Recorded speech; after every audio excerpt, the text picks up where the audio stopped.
Alors, imaginez que vous rencontrez un exercice comme ça, on vous donne un nombre complexe comme ça, et on vous demande d'écrire ce nombre complexe sous la forme algébrique, donc z égale à a plus ib.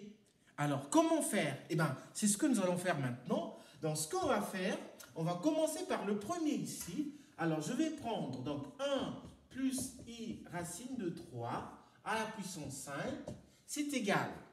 Alors, ce que je vais faire, je vais diviser partout par 2 et mettre 2 en facteur. Donc, je vais faire ceci, 2, 1 demi, plus i, racine de 3 sur 2, le tout à la puissance 5. Et ça me donne 2 à la puissance 5, facteur de 1 demi, plus i, racine de 3 sur 2 à la puissance 5. Alors, donc 2 à la puissance 5. Ici, si vous calculez le module de ce nombre complexe, ça fait 1. Le cosinus, ça fait 1 demi. Le sinus, ça fait racine de 3 sur 2. Donc, l'angle ici, c'est pi sur 3. Donc, ça, on peut l'écrire sous la forme exponentielle de i, pi sur 3, le tout à la puissance 5.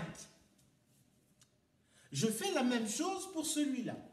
Donc, j'ai 1 moins i, racine de 3, 5. Donc, ça me donne 2. Donc, je fais pareil ici. 2 à la puissance 5, facteur de 1 demi, moins i, racine de 3 sur 2 à la puissance 5. Alors, ici on a le module, c'est toujours 1. Par contre, le cosinus, c'est 1 demi, mais le sinus, il devient moins. Or, si vous regardez dans votre cercle trigonométrique, ça c'est le premier cadran, ça c'est le deuxième, le troisième et le quatrième. Dans ce cadran, le quatrième cadran, le cosinus il est positif, le sinus il est négatif, mais les angles qui sont ici, c'est les opposés des angles qui sont ici. Or, si vous regardez, comme le cosinus est 1 demi, le sinus est moins 1 demi, l'angle ça sera moins pi sur 3. Donc, moins i, pi sur 3, le tout à la puissance 5. Voilà.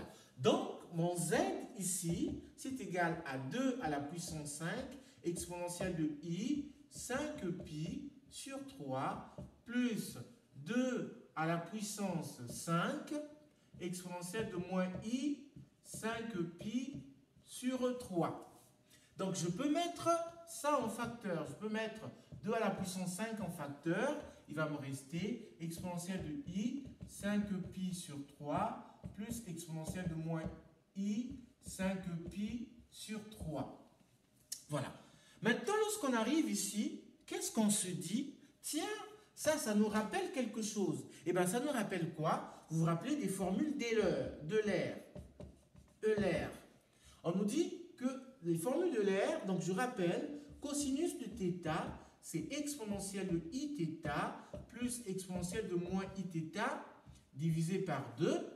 Et le sinus de θ, c'est exponentielle de i θ moins exponentielle de moins i θ divisé par 2i. Voilà.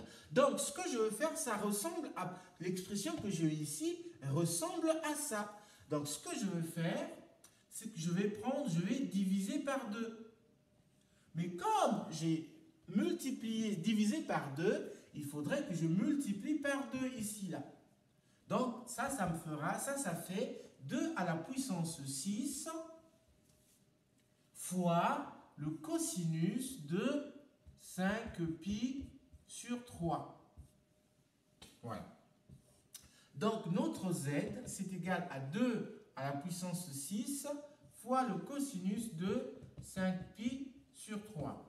Mais à quoi correspond le cosinus de 5 pi sur 3? Alors, il faut savoir que 5 pi sur 3, on peut l'écrire sous la forme de pi moins pi sur 3. Voilà.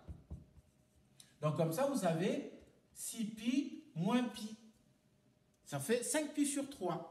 Donc, ça correspond, c'est exactement la même chose que le cosinus de moins 3 pi sur 3. Mais comme le cosinus, c'est une fonction qui est paire, ça fait 2 à la puissance 6 cosinus de pi sur 3.